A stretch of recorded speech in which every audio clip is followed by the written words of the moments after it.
I have never been on so many powerful medications before in my life, and I am taking these every couple of hours, and I'm on day 5 of a treatment that is called quadruple therapy. And some of you out there know what I'm talking about because you're either experiencing it now, you're going through this treatment yourself, or you've gone through it in the past for H. pylori. Personally, I don't have that, but I am on the very same treatment protocol. H. pylori is the leading risk factor for stomach cancer, but most people who carry it never develop cancer, and although this varies, progression often takes decades. This stomach bacteria infects roughly half of the world's population. Many people carry it for years without symptoms, but when it does cause problems, it damages the stomach lining and disrupts stomach acid, leading to chronic inflammation, ulcers, and nutrient absorption issues. Treatment is a 10 to 14-day course of antibiotics plus acid-reducing medication. It is really rough on the body, but it works quite well at getting rid of it. Now, the diagnosis for H. pylori is done through a breath test or an upper endoscopy biopsy or a stool sample. There's like a variety of tests. Last week, I had a colonoscopy and an upper endoscopy. I almost refused the upper endoscopy because it seemed pointless or unnecessary. There's a lot of talk lately about people having colon cancer and dying of a young age from colon cancer. So that's what really motivated me to just get checked out and to have this done. So you really have to be motivated to get a colonoscopy because the prep for it is not pleasant. And so I decided to go through with this, and then the doctor recommended the upper endoscopy while we were there. And like I said, I almost said no to it. I'm very grateful that I said yes to it. Thank goodness. They ended up doing a biopsy when they did that upper endoscopy, which is where they put the tube down your throat and into your stomach. Some people don't realize it still goes into your stomach, that direction down. When the pathologist is looking at the sample, they're looking for H. pylori. He didn't see that. He saw something else. And some doctors and pathologists go their entire careers without ever seeing what he saw there, which is something called H. heilmannii. So it is not at all common in America. It is more prevalent in certain Asian countries. And that's going to be an important piece of information because some of you guys know that I went to Thailand a year ago. And immediately the doctor recommended that I start on something called quadruple therapy. And if you've ever dealt with H. pylori, this is the identical treatment, and it is intense. And this medicine has side effects. It's quite unpleasant, and it makes me feel really loopy and really out of it. So that's why I'm trying really hard right now to record this video because, this stuff causes me brain fog, and I was supposed to take some more meds about 8 minutes ago. I am experiencing some weird side effects where I'm just sitting here. I've been on the computer doing some stuff like some coding stuff with AI.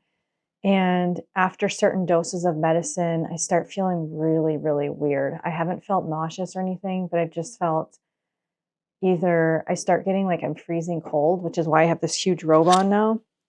So like all of a sudden I'm freezing cold and then I get warm. It's not a hot flash, but it's just like I'm really, really cold, like really, really, really cold, and then warm again, and then feeling just really out of it. I don't even know how to describe it, like something really weird going on. If you're curious how I got it, I'm pretty sure I know how I got it. H. heilmannii, this strange and very, very rare bacteria. One of the first things that came up was an article about Thailand. So I was like, oh, okay. So it made me think back to the fact that I was in Thailand 1 year ago for a month. And one of the places where I stayed at, it was considered a guest house, but it was basically a hotel. We had our own rooms, own bathrooms and everything. There was a common area and a common, a restaurant right near my room. And there were cats everywhere. H. heilmannii, that bacteria can be spread from animals to humans, from dogs, cats, and pigs to humans. And so that was the first thing that I thought of. And then in addition to that, I would eat breakfast at the hotel every single day. The lady was lovely. She was very sweet. And I would order 3 slices of bacon, which is their form of bacon. It was not like our bacon here that is smoked and preserved in some ways. The taste there, it didn't taste like bacon. It's just like some plain meat, some plain pork. And she kind of struggled to cook it in a way where it was crispy because she's cooking like on a wok. And, a lot of us where I'm from, like we'll make it in the oven. Some people make it on stove, but whatever. So she's having problems. And I noticed it progressively got less and less cooked and more blubbery and soft. And on several occasions, I'm pretty sure I ate undercooked slash you could almost say it was raw pork. And at the time, it was just like maybe it got some heat on it. I was trying to probably in my mind justify to myself that it was okay, that maybe it's cooked enough. But every single day before I ordered, I would ask her to cook it more and I would ask her to make it crispier. And on one occasion, I threw it out when she wasn't looking, but for the most part, she was sitting there with me every single time I was eating. And if I really thought it was like completely raw, I never would have eaten it. It was more of on the very questionable side, but looking back, I genuinely believe it was undercooked or basically almost raw. Hey guys, so today is Sunday, May 4th. Every morning I've been having 3 eggs and 3 pieces of bacon. More recently, I noticed that it appears that she's been leaving the bacon out like unrefrigerated. I could be wrong, and I hope I'm wrong about that. And then today the bacon just really wasn't cooked, and I've already been through that experience where it's barely cooked, and I've tried to ask her to cook it more. She doesn't really like to, takes more time. I don't know the reason, but today it really wasn't cooked and I just could not bring myself. I'm just feeling like a really bad in a funk today. So I ate the cooked parts and then I left it on the plate. I personally believe that's how I got H. heilmannii, because in Thailand, the prevalence is about 6%. I don't know if that's 6% of the entire population, but across the world, or no, sorry, specifically in the US, from what I've read, is we don't know the number. It's so small and there's so little information about it, but it's almost considered like a cousin to H. pylori, so the treatment is the same. H. heilmannii is rare in the US and Western nations, but much more common in parts of Asia, where prevalence can be up to 6% and possibly higher, since it isn't routinely tested for. In one study in Canada, only 4 out of the 912 patients tested positive, and 3 of those 4 had immigrated from abroad. If you don't count those who immigrated from abroad, the rate drops to about 0.1%. So even when it's found in Western countries, it's often associated with people who acquired it elsewhere. By comparison, in that same study, H. pylori was found in 59% of the patients. One more thing to know about H. pylori is that it's easily transmitted between humans through saliva and other close contact, or picked up in childhood from family members. And I had no idea. H. heilmannii is different as it is spread from animals to humans. So it's really, really rare, and it can cause different stomach-related issues. I have a variety of stomach issues, so it's hard to know because I had stomach issues before going to Thailand, so it makes it a little trickier. But I have never tested positive for H. pylori in particular, which is so common, and so many people are dealing with it and dealing with this protocol.